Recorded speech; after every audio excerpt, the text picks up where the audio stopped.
This is Caminantes, where you are invited behind the curtain of the 2021 CAMINOS Festival and into the creative minds of this year's Caminantes. Think of this podcast as the theater lobby, where people can mingle and talk about the incredible art they're creating. I think for me it's about being playful. I feel like spirituality is also like a playful part of ourselves. There's a lot of saying things and then contradicting myself immediately. We are going to lean into the obstacles that we have. We are going to work with the restraints that we have. We watch these movies in English because I don't understand Spanish, but Sofia would insert the Spanish dialogue on top of them.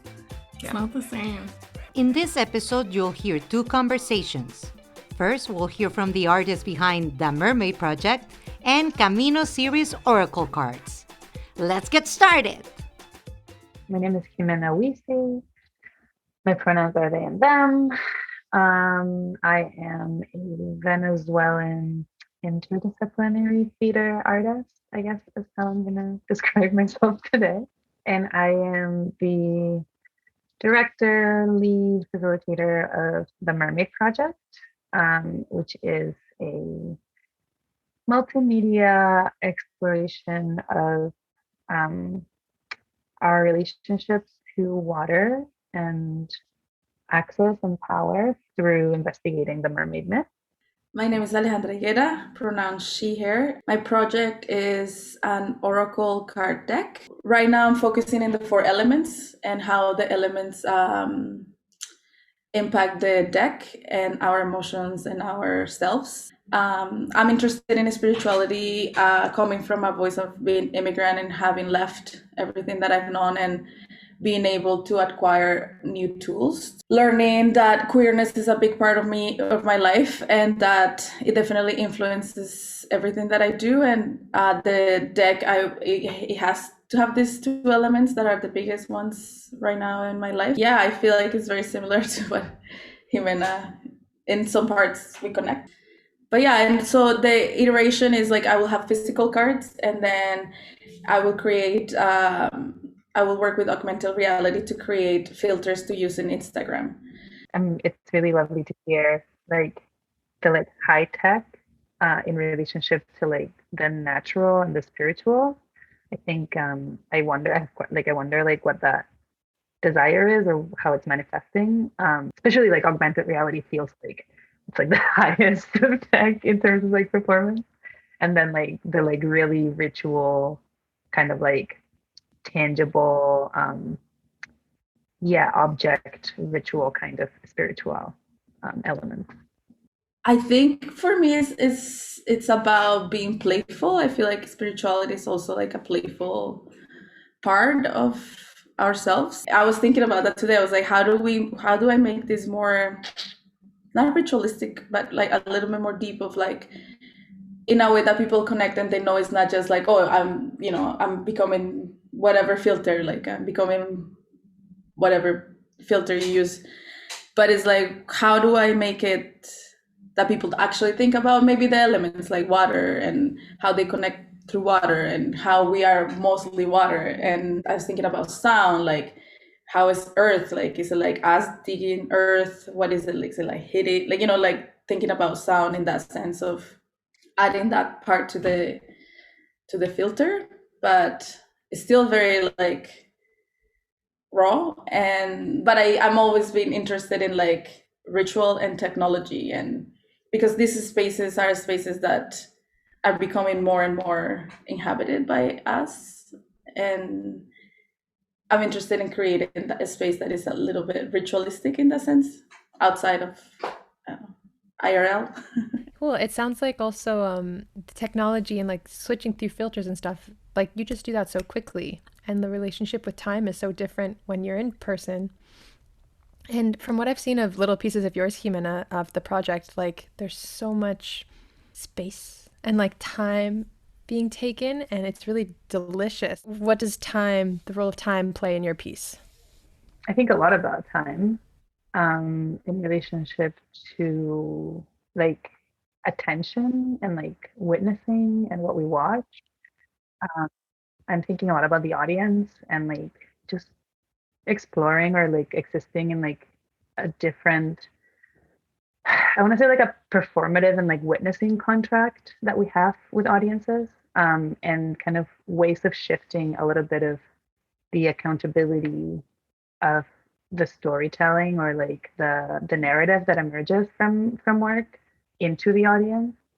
I think a lot about like everyone is telling themselves their own story with what they watch, regardless of it's like a very clear like this person got up in the morning, went and had breakfast, and then got in a car accident, or like if it's like a very abstract like imagistic thing, like regardless, we're all telling ourselves like different versions of the things that we watch. And so with the Mermaid Project, we are I'm thinking about how the myth of the mermaid is this like creature that sings and you hear it and it seduces you and it lures you and it hypnotizes you, and then you get drawn to it and lose all track of time or space. You just like are like following this desire, and how exciting that is and feminine that is, and like both like tender and violent that can be. I went to Nova Scotia for the first time last summer, and I was thinking about the project, and I got to go to the Bay of Fundy and watch these gigantic tides like come in and out, and I just had my mind blown about water and like what witnessing water is, like how it doesn't matter really who you are. If you sit in front of like a body of water that has like some shores, like you'll just like sit and watch it, and it doesn't have to do anything else. But the way that we pay attention to it is so much different. It's different than the way that we pay attention to the rest of the world. And so I wanted to play with like performatively, what are images or sounds, light, shapes, silhouettes that can invite the audience into that kind of state. Yeah, I'm wondering like how long people will sit and watch process. Like nothing that we have is really fully made. So I'm just like, will you sit there for 20 minutes and watch us do something that's like maybe a little bit boring but kind of entertaining? Like, is there a particular like angle of the myth or like one of the archetypes that is like poking at you these days? I don't think I have gone through the archetypes, but I was thinking about the elements in the deck. And one of them that caught my attention was that water was cups. And to me, that was very interesting because my first reaction is like, I don't want to hold water. I want to let water flow, kind of thing, like let it be. So for me, that was very interesting to have that realization and be like, how does one represent water in a deck that it's not from that perspective of holding it? Thinking of the water that way because I feel like I have I have learned so much about water and like how it has a spirit, and I know I'm drinking it from a cup, but I wanted to represent it in a way that is free and it has the spirit free kind of thing. So obviously I'm working with the mermaid archetype, like it's but it's so giant. I find as an archetype and as a story, it's just never ending. When you asked about the archetype, the one that came to mind in this moment was the Hanged Man. This whole time I've just been saying like we are gonna lean into the obstacles that we have. We are gonna work with the restraint that we have. Like just really thinking about this, like just hang yourself upside down and look at it and like think about it and let it be a thing. And now I'm thinking about what that does, what it means to, or how to continue to do that under a public lens, which I feel like is in terms of where we are with the Pandora, like in the moment that we are coming back out, coming back in, like I'm thinking about how do we keep the gifts, the perspective that emerged from being so contained and so private and so personal, while opening kind of like peepholes or windows. And like it's exciting because we're literally at the factory lobby studio, which is like a fish tank. It's just it's two glass walls that people will get to come and watch from the outside how we work. And I'm wondering about how to maintain care. It's interesting to think about archetypically. What are the archetypes that like teach us how to continue to do work that's for ourselves in relationship to a public? Yeah, that's a really interesting tension. Yeah. The question that I had is like, if you would like to share how queerness influences your work. Yeah, queerness. I mean, like the mermaid archetype to me, like one of the things that it represents is the queer body and the trans body, right? Like is a creature, an entity, a deity that is by virtue of being multiples whole. Hans Christian Andersen wrote this original play to a man that he was in love with, as a love letter to a man that to represent the impossibility of their love. So like even the most like iconic of the archetype mermaid like is actually so queer. And I just let that live. I just don't think that we need to show it. It just by virtue is queer. Beautiful. Yeah. I just was very like I was curious about like ritual and ritual in like the I was thinking about how going to the phone and like putting a filter on can be a ritual. Or like sitting down and like laying out a piece of fabric and throwing out the decks like are very different rituals. Like is that like what is your favorite part of ritual? I definitely think that what is guiding my experience is I have used cards to guide me or to receive a teaching. And I find that the cards are always on point. So it's like, usually how I do it is like, I lay out the cards, I put an intention, and then I ask something, and then something comes up. I don't really know how that will manifest in a filter. I'm still thinking about that. But for me, I use ritual, I think on a day-to-day basis, right? And the more I'm in tune with myself, the more I know that it's okay to be that person. It's okay to be like, I need this for me to open up to you, just to share what I'm doing, or to share my emotional self and my spirit. So I think that's the way that it represents in my life. But in a way to take it to a virtual realm, I don't know how it will manifest. Is it just an iteration that I just want to create something that it's fun, or I don't know how yet it will be more, I call it deep, but I don't know. So right now, I don't know how that will manifest in that world. But by listening and answering your questions, it makes me think of ways of how can I solve this. To me, it's like an issue that I was like, how do I solve this? So that leaves me with that. And I really like that. So thanks. That was Ximena Huizi and Alejandra Higuera.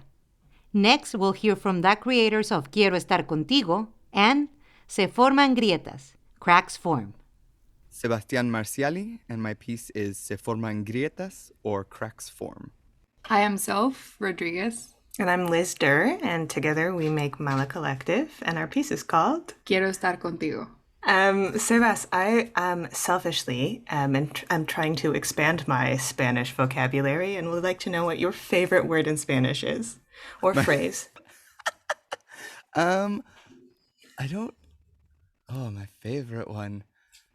I mean, Diablos Verdes is pretty good because like it's the weirdest swear.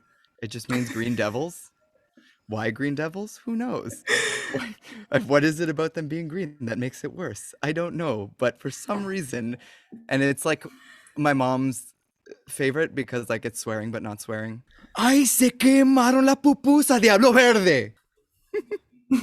I was wondering, so for your piece, were you inspired, or are you inspired more by Frida with herself or Frida and her explorations with Diego? Like that romantic connection, or like a self that you see in each other? That's a good question. I think it was, I think it's mostly Frida and herself. Like that sort of doubling thing. We come from different backgrounds, we are different people, but parts of our cultures overlap and intersect, and I think that's interesting. We sort of were particularly interested in the way that Mexican culture and Chinese culture sort of conceptualize and treat their dead. So things like the Qingming Festival, which I just call grave sweeping because I don't speak Chinese. But every year we go to the graveyards, tidy up everybody's graves, provide an offering, bow 3 times, and then go and eat dinner, which we found really interesting parallels with Dia de los Muertos, which you can talk about if you would like. There is a component of altar making, in which there's different tiers or different steps that you decorate with paper and flowers and their favorite foods and their favorite drinks, and at the very top you put their picture and you light up candles to essentially bring them, like honor them and bring them back, or have an offering for them to come back and visit.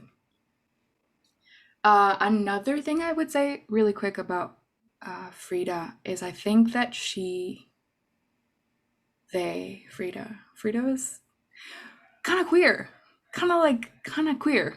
not just queer, but in the exploration of self, that queerness came through for me, and if we talk about representation, I feel like that's the first places that I saw that queerness and that freedom of exploration, and even in the pictures, and it was all very subtle, and it was all very almost private in terms of my child brain.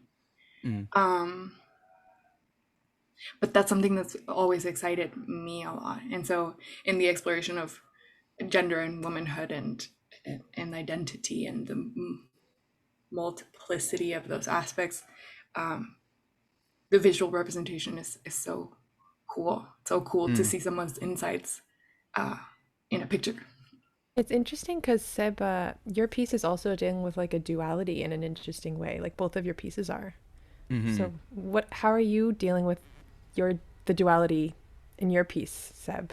Yeah, I don't know. It's a very weird thing where I like came into writing this thing very separate from myself, but then all the writing became very much about myself. And this idea about being like split across what is really one continent that we call 2 continents. And also being split in a sense of gender and sitting in the middle and like never existing in either place in any sphere of my life in a weird way. So there's a lot of wrestling with what it means to be and not be. Like there's a lot of saying things and then contradicting myself immediately, which is I don't know. It's an ongoing exploration, which is also funny why like I specifically am like stuck on the idea of like cracks and fractures that split things into. If this had ended up being something live, I feel like I would have made something much more movement based. And like basically what it's come down to is like a series of poems or like poetic vignettes, and like the visuals are really kind of secondary. Like they're just kind of there because I don't want it to just be an audio piece. But also, yeah, it's very interesting. It's like very counter to generally how I function, but also the last 2 years has like flipped upside down everything on how everyone functions. I think in a similar way, Yeah. we kind of want to build spaces and pictures and kind of be in them and see what comes out of that. It's a purely selfish piece. Why not? Right? If you can tell us if you have any cultural icons that are inspiring you right now. Cultural to what, Monica? So whatever culture means to you. Because about that, I immediately thought Olivia Rodrigo. That is completely valid. Everything she says, my 17-year-old heart screams, yeah, it's a fun TBT.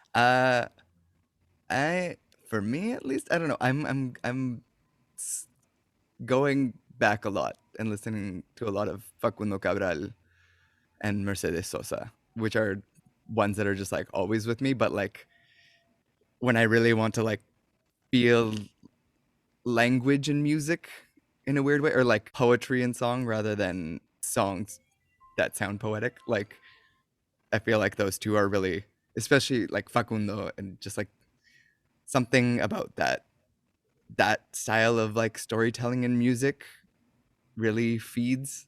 I think I am just perpetually inspired by Mulan from the animated Yes. film from the 1996, not the 2021. We don't talk about 2021.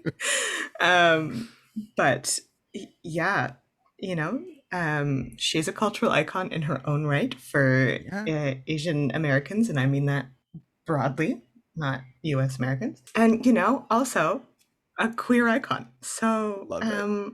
because we watch these movies in English, because I don't understand Spanish, but Sophia just inserts the Spanish dialogue on top of them. I love that. It's not the same. How do you approach creating in different languages? I mean, I only speak English, so I speak Spanish to you a lot, though. yes. But I think with that, Sophia, I think you often write in Spanish and then translate things to English. Yeah. There's a poetry. There's a piece of me that lives in poem, and I relate to you, Sebas, and it won't be translated. It can't be translated. So it translates to pictures, to images, to me trying to build the space that I'm inhabiting when I put those words together. Or there's a humor for me. I have a lot of fun. I always say I'm way funnier in Spanish. And if you don't believe me, ask my mom. My mom laughs at me, about me, with me so much. And then she always says, "Nunca me río con nadie más que contigo." And I'm like, Mom, that's so done. Let's go to therapy. There's a delicious possibility of playing with words that I have in Spanish that I don't have in English. And you can't translate that.